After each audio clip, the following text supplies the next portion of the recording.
ஒரு அழகான கிராமத்துல மீன் சாப்பாட்டு கடைன்னு அந்த கிராமத்துக்குள்ள ஒருத்தன் கடை போட்டிருந்தான். அந்த கடைக்கு ஒரு சப்ளையரா ஒருத்தன் வேலைக்கும் சேர்ந்திருந்தான். அவன் சரியான திருடனாவும் இருந்தான். அன்னைக்கு அவனோட கடையில எந்த ஒரு கஸ்டமரும் வராதனால வெளியே நின்னு உத்து பாத்துக்கிட்டு இருந்தான். ஏன்டா நான் வந்ததுல இருந்து பாத்துக்கிட்டு இருக்கேன், கடையை வெளியே நின்று பாத்துக்கிட்டே கிடக்குற. நீ வந்ததுல இருந்து ஒரு கஸ்டமர் கூட கடைக்கு வரவே மாட்டேங்கிறானுங்க. அதுக்கு முன்னாடி வரைக்கும் கடை ரொம்ப அபூர்வமா ஓடிக்கிட்டு கிடந்துச்சு. என்னாச்சுன்னே தெரியல, ஒரு பையன் வர மாட்டேங்கிறான். என்னங்கய்யா இப்படி சொல்றீங்க?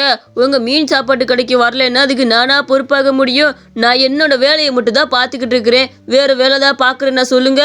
அப்ப அந்த கடைக்கு 2 பேரும் சாப்பிட்றதுக்காக வந்தாங்க. அண்ணா, எங்க 2 பேத்துக்கும் ஆளுக்கு ஒரு மீன் சாப்பாடு கொடுக்குறீங்களா? வேலி கிராமத்துல இருந்து வந்திருக்கோம், ரொம்ப பசியோட வந்திருக்கிறோம், கொஞ்சம் பார்த்து போட்டு கொடுங்க. அடடே, வாமா, இந்த மீன் சாப்பாடு நம்ம கடையிலே நல்ல ருசியாக இருக்கும். மீன் குழம்பு ஒரு மீன் பொரியலோடு இருக்குது. தம்பி இந்த எடுத்து வைக்க சொல்கிறேன், எல்லாரும் உட்காந்து சாப்பிடுங்க. மன திருப்தியோடு இங்கே சாப்பிட்டு போகலாம். சாப்பாடு எவ்வளவு வேணாலும் வாங்கிக்கலாமா, கவலையே படாமல் வயிறார சாப்பிட்டுட்டு போங்க. அடே முட்டா பையலே, என்னடா பார்த்துக்கிட்டே கிடக்குற? அவங்க 2 பேத்துக்கும் சாப்பாடை எடுத்து வை. இப்படி வர்றவங்களும் இவ்வளவு நேரம் உட்கார வச்சேன்னா என்ன அர்த்தம்? வந்ததுமே சடன் வேலையை பார்க்க ஆரம்பி. அந்த சப்ளையரும் அங்க இருந்த 2 பேத்துக்கும் தன்னோட மீன் சாப்பாடுகளை எடுத்து வச்சான். சரிங்கய்யா, நீங்க ஏன் இவ்வளோ நேரம் இங்கே நின்றுட்டு இருக்கீங்க? நீங்க வீட்டுக்கு கிளம்புங்க, வந்த கஸ்டமரை நான் பார்த்துக்கிறேன், நீங்க கிளம்புங்க. சரிடா, அவங்களுக்கு என்ன வேணும்னு கேட்டு நல்லா உபசரிச்சு கொடு. அவங்கள மனசு கோணாதபடி நடந்துக்கணும், புரியுதா? நான் வீட்டுக்கு போயிட்டு திரும்ப வர்றேன். அந்த கடை ஓனரும் தன்னோட வீட்டுக்கு கிளம்பி போய்கிட்டு இருந்தாரு. வேற ஏதாவது வாங்கிக்கணும் வாங்கிக்கோங்க. சாப்பாடு அளவில்லாத சாப்பாடு தான், நீங்க எவ்வளவு வேணாலும் வாங்கி சாப்பிட்டுக்கலாமா? வேணும்னா வாங்கி சாப்பிட்டுக்கோங்க. இல்லைங்கண்ணா, நாங்க சாப்பிட்டு முடிச்சிட்டோம், போதும். மீன் சாப்பாடு எவ்வளோ ரூபான்னு சொன்னீங்கன்னா நாங்கள் அந்த பணத்தை கொடுத்துட்டு போயிடுவோம். மீன் சாப்பாடு ஒன்று 150 ரூபாய் ஆச்சுமா. 2 பேத்துக்கு சேர்த்து 300 ரூபாய் கொடுத்துட்டு போங்க. அட கடவுளே, என்னது இது உக விலையாவில் இருக்குது? ஒரு சாப்பாடு 150 ரூபாவா? இந்த கிராமத்துக்குள்ள எல்லாமே 80 ரூபாய்க்குள்ளதான் இருக்குன்னு கேள்விப்பட்டு வந்தேன். இங்க என்னப்பா நீ இவ்வளவு விலை சொல்ற? கொஞ்சம் பணத்தை குறைச்சிக்கப்பா. இவ்வளவு பணம்லாம் எங்கனால கொடுக்க முடியாது. அதுக்கு நான் என்ன பண்ண முடியும்? நீங்க சாப்பிட்டுட்டு நானா பில்லு கட்ட முடியும்? அப்படி உங்கள்கிட்ட பணம் இல்லைன்னா இங்க வந்து பாத்திரம் வலிக்கி போடுற வேலையை பாருங்க. வேலையை பார்த்து முடிச்சதுக்கு அதுக்கப்புறம் உங்க பணம் இதுல கழிஞ்சிச்சுன்னா நீங்க வீட்டுக்கு கிளம்பலாம். என்னங்க, இந்த ஆள்கிட்ட எதுக்கு வாக்குவாதம் பண்ணிக்கிட்டு இருக்கீங்க? அந்த ஆள் கேட்குற பணத்தை மூஞ்சில தூக்கி போட்டுவாங்க. இப்படிலாம் கொள்ளையடிச்சு சம்பாதிக்கிற பணம் என்னைக்கு நிலைக்காது. அவங்களும் அவங்க சாப்பிட்டதுக்கான பில்லை கொடுத்துட்டு அங்க இருந்து கிளம்பினாங்க.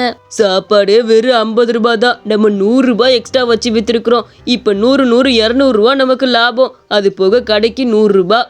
இப்படி லாபம் வச்சு விற்கலன்னா அந்த ஹோட்டல்ல எல்லாம் நம்ம வேலை பார்க்க முடியுமா?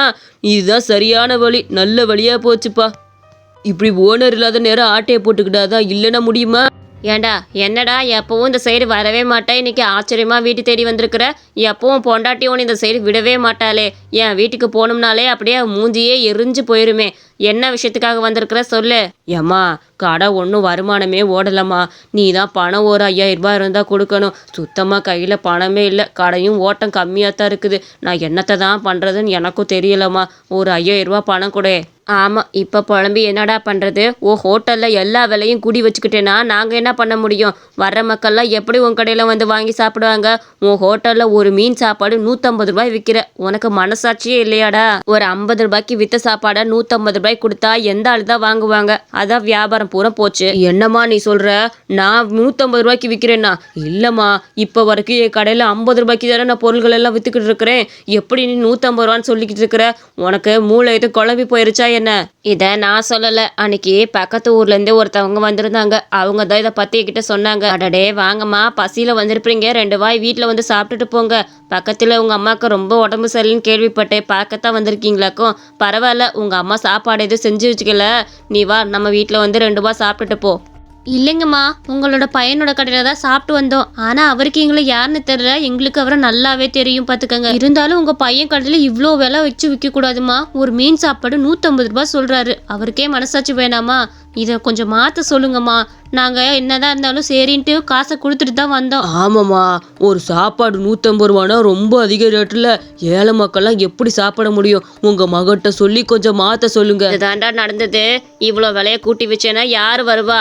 எனக்கு என்னமோ ஓ மேலே சந்தேகம் இல்லை, அந்த கடைக்காரன் மேலே தான் சந்தேகமாக இருக்குது. நீ தான் இப்போ சொல்கிறியே உன்னோட சாப்பாடை 50 ரூபாய்க்கு தான் நான் விற்கிறேன்னு. அப்போ அந்த கடையில் வேலை பார்க்குறவன் தான் ஏதோ தில்லு முள்ளு காரியம் பண்ணுறான்னு நினைக்கிறேன். 50 ரூபாய் சாப்பாடை 150 ரூபான்னு சொல்லி அவன் 100 ரூபாய் எடுத்துக்கிறான்னு நினைக்கிறேன். அந்த திருட்டு பையன் என்னென்ன வேலை பார்த்துருக்குறான்னு பாத்தியா? அவனை சும்மாவே விட மாட்டேம்மா, கொஞ்சம் பொறு, நான் அவனை போய் வச்சுக்கிறேன். ரொம்ப கோவமா அந்த கடை ஓனர் அங்க இருந்து கிளம்பினாரு. ஏலே, இங்க பாரு, மரியாதையா இந்த கடையை விட்டு வெளியே போனியே. இனிமேல் ஒவ்வொரு நிமிஷமும் உனக்கு மரியாதையே இல்ல பாத்துக்க. உன்னைய நம்பித்தானடா அந்த கடையை விட்டுட்டு போனேன். எப்படி இப்படி நம்பிக்கை துரோகம் பண்ண மனசு வந்தது? 50 ரூபா சாப்பாடை 150 ரூபான்னு போட்டு 100 ரூபாய் நீ ஆட்டையை போட்டுட்டு இருந்திருக்கிற. இந்த விஷயம் எனக்கு இன்னைக்கு தான் தெரிய வந்தது. எதனால கடை கூட்டம் வரலன்னு இப்பதான் புரியுது. ஐயோ, அப்படிலாம் இல்லைங்கய்யா. நான் போய் உங்களுக்கு துரோகம் பண்ணுவேனா? நான் அந்த மாதிரிலாம் வச்சு விற்கல, சத்தியமா இல்லைங்கய்யா. அந்த மாதிரி அவன் எவ்வளவு சொல்லியுமே ஓனர் கேட்காம அவனை கடையை விட்டு வெளியே அனுப்பிட்டாரு. ஒருத்தவங்க நம்மள நேர்மையா நம்புனா அவங்களுக்கு நம்ம எப்பவும் உண்மையா இருக்கணும். இந்த கதை உங்களுக்கு பிடிச்சிருந்துச்சுன்னா மறக்காம நம்ம குட்டி கார்ட்டூன் சேனலுக்கு சப்ஸ்கிரைப் பண்ணிக்கோங்க.